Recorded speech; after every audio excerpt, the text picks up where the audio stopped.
Alright, I want to make a quick video on how to solve the CD error on a 2006 Navigator. It might resolve CD errors with other Navigators, but 2006 is what I have. I have the unit with the navigation and THX audio, and this is an extremely common problem on the internet. So first thing you're going to have to do is you're going to have to take out your CD deck. There are other videos on this. It's not difficult. It takes 5 minutes. There's just some snaps. It feels like you might break some stuff. You won't. It's fine. You get this out, then there's two things you're going to have to do. You're going to have to remove the screws that are missing here from this side, and the screws that are missing from this side, and this big bracket that goes on the bottom. It's just 4 screws. And I'll show you what the problem is before we dive into it and what you have to watch out for. So the problem is there's a ribbon cable right there, and this ribbon cable will shake loose.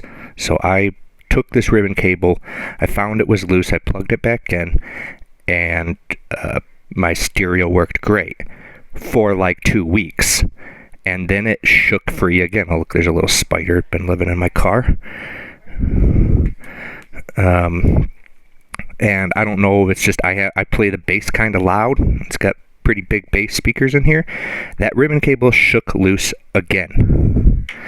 So it is the problem with your CD error, most likely.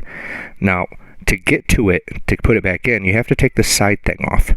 But you want to be careful because there are 2 springs that are mounted to the side of this. Now, the first time I didn't notice these springs, and they came off, and you can't put them back on. It's more of a concern about losing them, but it is difficult to put them back on. So there's a way to do it without making the springs come off, and I'm going to try to do that right now. Sorry, I'm going to put my phone back up on a stand here. All right. So what you want to do is you also have to take this face off so that it comes off like this, at least so you can get access to this screw up here. But actually you want this screw to stay in, so don't take this screw out. And what that's going to allow us to do is hinge this upwards, and if you do that very carefully and only just as much as you need, those springs will stay on. But you have to be careful. And you do still need this to come up though, because this will get in the way of it hinging. So I'm going to take this last screw off I have to secure it. Now, I did have to pull this whole thing back out and put this cable back on, which means it will shake out again. I'm going to try using this silver reflective tape because it's super sticky. Super glue maybe would work. I think this tape will be fine. I don't know if I would trust duct tape because it's kind of a gooey glue on it that might become too soft when it heats up. So this panel right now is just held on by this one screw, and you can see the spring wants to move this all over the place. Be real careful. I'll shine the light on those springs.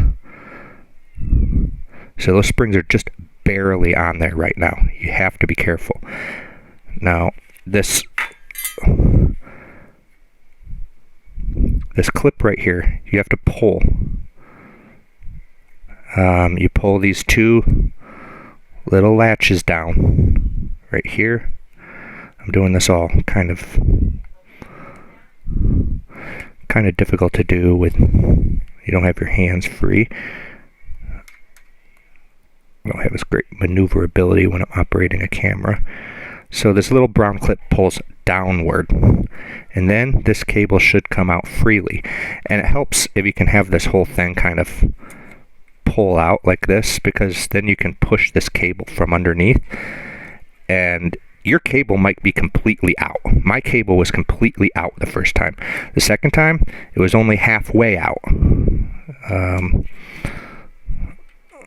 Okay, yeah, so here we go. So I had just put that clip back in, and it was in there pretty darn good, but I've got one side out. There we go. So that's what that clip looks like when it's actually out. Sorry for blinding you. And what the cable looked like when I just now pulled this out was like this. It was clearly not in there, and that's why you get a CD error, because the head is not making connection with the circuitry of the actual CD changer. So what you want to do is come back underneath here and push that cable in as far as you can, and it just slides in. It's zero friction. I think it's technically a ZIF slot. I'm not sure the proper name. Zero insertion force. And then once you get it there, just use your nail or the head of a screwdriver to slightly push that clip up. Now, the trick to this is you're holding this the whole time, mostly on this side, because the screw's holding it on this side. And actually, you'll see I failed. So one of those springs did come off, so I'll have to try to put that back on. And the way I did that is I took a really fine head screwdriver and stuck it through the loop hole on it, and then kind of put it up to there and then slid it back onto there. Try to avoid it. It's not fun to do, and I'm not going to show it on camera. It's possible, though. I was able to do this without causing that once, but so many people have this problem. I wanted to make a video and show it. Now, I might as well show. I'm going to tape that, because if it came out once, it'll probably come out again. And I thought about this after I put it all back in last time. And I thought, well, car's 15 years old. Probably, it took 15 years to work its way out. It'll probably be fine. Well, it wasn't. Thing is with this metal tape too, you're going to have to be careful if you use this stuff, because it will short stuff out, so you can only put it on plastic. I didn't really think about that before I started this, but it'll be fine. Just don't put it on any of the metal circuitry.